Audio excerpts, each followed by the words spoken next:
कहानी की शुरुआत होती है डेनमार्क में, जब वाइकिंग्स का दौर था। पहाड़ी पर एक जॉइंट अपने छोटे से बच्चे के साथ खेल रहा था। तभी सामने से वाइकिंग्स का एक लीडर अपने आदमियों के साथ वहां आया। वो लोग उस जॉइंट को मारना चाहते थे। उस जॉइंट ने दूर से ही वाइकिंग्स को आते हुए देख लिया और अपने बच्चे को गोद में उठाकर भागने लगा, मगर वो लोग उसके बहुत नजदीक पहुंच गए थे। इसलिए जॉइंट ने अपने बच्चे को छुपा दिया और वाइकिंग्स का सामना करने लगा। लेकिन इतने सारे लोगों का सामना करता एक अकेला जॉइंट के लिए मुश्किल हो गया। बागियों ने जॉइंट के सीने में तीर मारे और उसके शरीर को जला दिया। जॉइंट तड़पता हुआ पहाड़ी से नीचे गिर गया और उसकी जान चली गई। छोटा बच्चा चुप कर ये सब कुछ देख रहा था। तभी वाइकिंग्स के लीडर की नज़र बच्चे पर पड़ी। उसने अपना मास्क उतारा और बच्चे पर तलवार से हमला करने लगा, मगर तलवार चलाते वक्त उसे बच्चे का प्यारा सा चेहरा देखकर दया आ गई और उसे वहीं छोड़कर वहां से चला गया। लेकिन उसके साथियों को लग रहा था कि मुखिया ने बच्चे को भी मार दिया है। इसके बाद वो छोटा बच्चा पहाड़ी से उतरकर अपने पिता की लाश के पास गया। वो अपने पिता के शरीर को चील कौवे से बचाना चाहता था, मगर उसके पिता की लाश इतनी बड़ी थी कि वो उसे उठा नहीं पाया। फिर बच्चे ने तलवार उठाई और अपने पिता के शरीर के कई टुकड़े कर दिए और अपने पिता के सर को हाथ में लेकर अपनी गुफा में चला गया। बहुत साल बीत गए और वो बच्चा बड़ा हो चुका था। वो अब काफी बड़ा और अपने पिता से भी ज्यादा ताकतवर बन गया था। लेकिन जब भी वो अपने पिता के कटे सर को देखता, उसकी यादें ताजा हो जाती और वो अपने बदले का याद करके जोर जोर से रोने लगता। दूसरी तरफ वाइकिंग्स जश्न मना रहे थे, क्योंकि अब उन्होंने अपने गांव में एक नया शराब घर बनाया था, जिसे पहली बार खोलने के लिए गांव के मुखिया को बुलाया गया। दूसरी ओर वो जॉइंट भी गुफा से बाहर आ गया। वो बेशर्मी से अपने पिता की मौत का बदला लेना चाहता था। उसी रात जब बहुत सारे भाई किंग्स उस शराब घर में जश्न मना रहे थे, तभी वो जॉइंट वहां पहुंच गया और उसने बाहर पहरा दे रहे सिपाही का सर कुचल कर उसे मौत के घाट उतार दिया। अब वो शराब घर में घुस गया और वहां मौजूद सारे वाइकिंग्स को मार डाला। अगली सुबह गांव का सरदार वहां पहुंचा अपने साथियों के साथ। जैसे ही वो अंदर घुसा, वहां का नजारा देखकर दंग रह गया। सभी वाइकिंग्स की लाशें वहां बुरी तरह पड़ी थी। उन सबको बेरहमी से मारा गया था। मुखिया ने अपने आदमी से पूछा कि जब ये सब कुछ हो रहा था तो तुम कहाँ थे? उसने जवाब दिया कि मैं तो गांव चला गया था। कुछ जवान लड़के यहाँ रुके थे मौज मस्ती करने के लिए, मगर ये बात बहुत हैरान कर देने वाली थी कि जो भी यहाँ था उसने में रहने वाले बच्चे या औरत के ऊपर कोई हमला नहीं किया। ये सब देखकर मुखिया बहुत परेशान हो गया। इसके बाद हम एक दूसरे वाइकिंग्स लीडर लियो को देखते हैं। लियो वाइकिंग्स का ही एक बहुत जाना माना योद्धा है। वाइकिंग्स दरअसल लुटेरे थे। ये दूसरे शहरों और गांव को लूट कर अपना गुजारा करते और ज्यादातर पानी वाली जगहों में ही रहना पसंद करते थे। वो लोग किसी दूसरे देश में लूट खसोट करने जा ही रहे थे कि तभी मौसम खराब होने लगा, जिस वजह से उन्हें डेनमार्क के पास रुकना पड़ा। उस रात वहां का मुखिया अपने कुछ सिपाहियों के साथ उस इंसान को ढूंढने निकला जो कि वाइकिंग्स को मार रहा है। मगर जैसे ही वो थोड़ा आगे बढ़े, तभी वो जॉइंट एकदम से सिपाहियों के पीछे आ खड़ा हुआ और उसने एक हाथ से वार करके एक सिपाही को ढेर कर दिया। मुखिया ने यह सब कुछ देखा और अपनी तलवार लेके जॉइंट के पीछे भागा, मगर वो जॉइंट जल्दी से वहां से भाग खड़ा हुआ। मुखिया को कुछ भी समझ में नहीं आ रहा था कि आखिर ये जॉइंट चुन चुन कर लोगों को क्यों मार रहा है और वो चाहता क्या है आखिर। अगले दिन सभी गांव के लोग लाशों को देखने आए। मुखिया की पत्नी ने उसे कहा कि इस तरह तो सभी औरतें विधवा हो जाएंगे। वो चुन चुन कर सिर्फ योद्धाओं को मार रहा है। इस तरह तो हमारे गांव में सिर्फ औरतें और बच्चे रह जाएंगे। मुखिया के पास इस बात का कोई जवाब नहीं था और ना ही कोई हल, तो शर्म के मारे वो बस चुप रहा। इसके बाद मुखिया की बीवी लीना नाम की एक औरत के पास गई, जो गांव के बाहर एक पहाड़ पर अकेली रहती थी। मुखिया की बीवी ने कहा कि तुम मौत को आने से पहले देख सकती हो। लोग तो यही कहते हैं कि तुम मुझे बताओ कि क्या मेरा पति भी बाकी की तरह मारा जाएगा? लीना ने कहा कि तुम लोग सबसे नीच हो। पहले तुम्हारे योद्धाओं ने मुझे मेरे गांव से अगवा किया, फिर मेरे शरीर का इस्तेमाल किया और जब मन भर गया तो मुझे यहाँ अकेले पटक दिया, गांव से निकाल दिया मुझे। इस पर मुखिया की बीवी ने कहा कि तुम्हारे साथ जो हुआ वो गलत हुआ, लेकिन उसकी जिम्मेदार मैं तो नहीं हूँ। लीना ने कहा कि अब इस बात से कोई फर्क नहीं पड़ता और हाँ, तुम्हारा पति जॉइंट के हाथों नहीं मरेगा, लेकिन तुम्हारे बाकी सभी योद्धा मारे जाएंगे। ये सुनते ही मुखिया की बीवी चुपचाप वहां से चली गई। इसी दौरान लियो अपने साथियों के साथ उनके गांव के पास ही पहुंचा। जब एक घुड़सवार सिपाही ने उन्हें देखा तो उसने चेतावनी दी कि ये जमीन भी वाइकिंग्स की ही है, अगर तुम लोग यहाँ लूट खसुट करने आए तो वापस चले जाओ। लियो ने अपना नाम बताया और वो सिपाही तुरंत उसे पहचान गया। लियो ने कहा कि हम सिर्फ कुछ दिन के लिए वहाँ आराम करना चाहते हैं, हमारा किसी को नुकसान पहुँचाने का कोई इरादा नहीं है।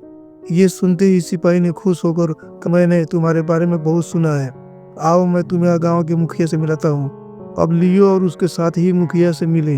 मुखिया लियो से मिलकर बहुत खुश हुआ और कहा कि आखिरी बार जब मैंने तुम्हारे पिता से मुलाकात की थी तो अब तुम छोटे से बच्चे थे और अब तुम एक महान योद्धा बन गए हैं। लियो ने मुस्कुराते हुए अपना सर हिलाया। उस रात मुखिया ने लियो और उसके साथियों के लिए शराब घर में दावत का इंतजाम किया। मुखिया की पत्नी ने खुद उन्हें पीने के लिए शराब परोसी। दावत के दौरान लियो ने पूछा कि यहाँ इतनी सारी विधवाएं क्यों हैं? सारे वाइकिंग्स योद्धा है यहाँ के। मुखिया ने बताया कि रात को एक अनजान ज्वाइंट हमला करता है और सिर्फ आदमियों को मारता है। ये सुनकर लियो ने कहा कि अगर ज्वाइंट हर रात वाइकिंग्स को मारने आता है तो आज रात मैं अपने साथियों के साथ उसका इंतजार करूंगा। उसे मारकर मैं तुम लोगों को परेशानी को हल करूंगा। दावत के बाद मुखिया और उसकी पत्नी और दूसरे लोग घर लौट गए और लियो अपने योद्धाओं के साथ उसी शराब घर में रुका। आधी रात को ज्वाइंट शराब घर के बाहर आया। वो पुजारी के पास गया और उसे सूंघने लगा। फिर दरवाजे के पास जाकर देखने लगा कि अंदर मौजूद वाइकिंग्स यहीं के है या बाहर से आए हैं। अंदर लियो और उसके साथी समझ गए कि ज्वाइंट आ गया है और तुरंत युद्ध के लिए तैयार हो गए। लेकिन ज्वाइंट ने महसूस कर लिया कि शराब घर के अंदर मौजूद वाइकिंग्स यहाँ के नहीं है। अंदर आने के बजाय ज्वाइंट ने बंद दरवाजे पर पेशाब कर दिया। जब वाइकिंग्स को बाहर निकले ज्वाइंट से लड़ने के लिए, तब तक ज्वाइंट अंधेरे में गायब हो चुका था। अगली सुबह मुखिया लियो से कहने लगे कि ये तो बड़ी अजीब बात है, उस ज्वाइंट ने तुम लोगों को जिंदा कैसे छोड़ दिया?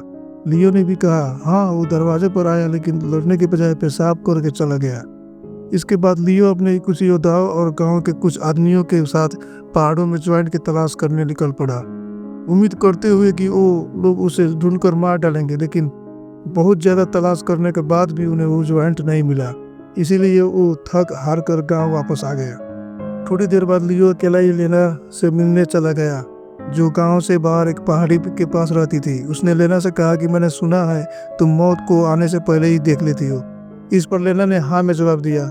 साथ ही उसने लियो से पूछा कि तुम यहाँ क्यों आए हो? लियो ने कहा कि मैं जानना चाहता हूँ कि इस लड़ाई में ज्वाइंट और वाइकिंग्स के बीच किसकी मौत होगी और इस ज्वाइंट को हम मार पाएंगे या नहीं।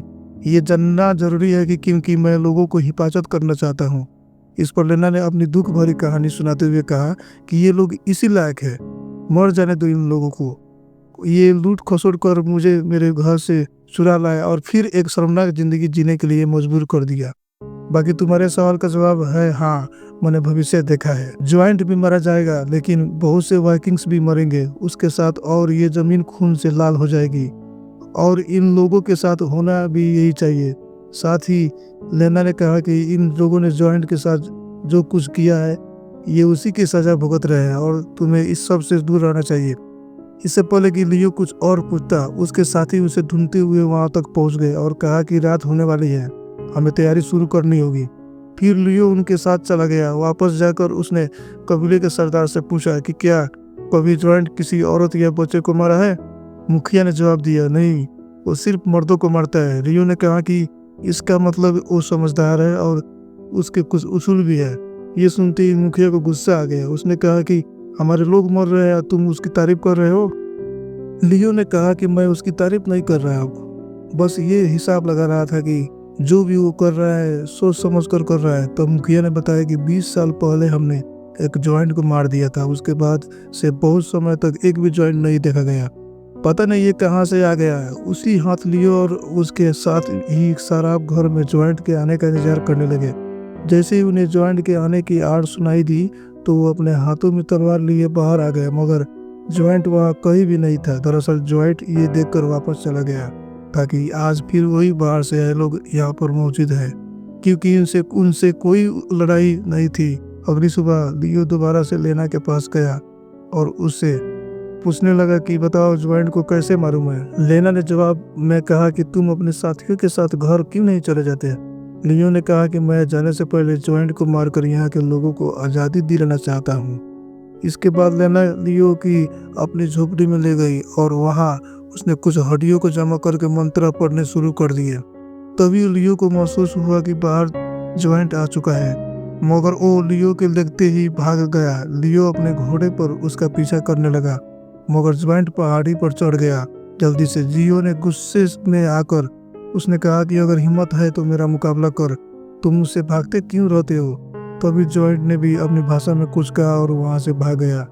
लियो को कुछ समझ नहीं आया, मगर लेना समझ गई थी कि उसने लियो को बताया कि जॉइंट ने कहा है कि मेरा तुमसे कोई दुश्मनी नहीं है, तुमने और तुम्हारे साथियों ने मेरा कुछ नहीं बिगाड़ा है, इसलिए मैं तुम पर हमला नहीं करूंगा। ये सुनते ही लियो हैरान हो गया, तो वापस लीना के पास गया और उसने पूछा कि अगर ऐसी बात है तो वो यहाँ क्यों आया था। इस पर लेना ने कहा कि मैं यहाँ अकेली रहती हूँ, रोज रात को कोई न कोई वाइकिंग योद्धा आकर मेरा फायदा उठाने की सोचता था, लेकिन जब से जॉइंट ने उन्हें मारना शुरू किया है तब से कोई मुझे परेशान नहीं करता, इसीलिए मैं तुम्हारी मदद नहीं करूँगी, क्योंकि मैं तो चाहती ही नहीं कि जॉइंट मर जाए।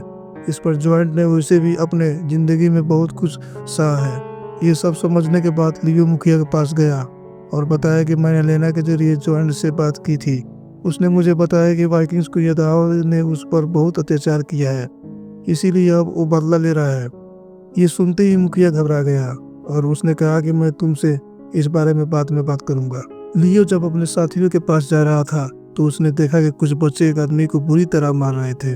लियो ने बच्चों को भगाया तो तब उस आदमी ने लियो को बताया कि मेरे पिता ने जॉइंट के पिता के खिलाफ लड़ाई लड़ी थी, इसीलिए जॉइंट ने मेरे पूरे परिवार को मार दिया।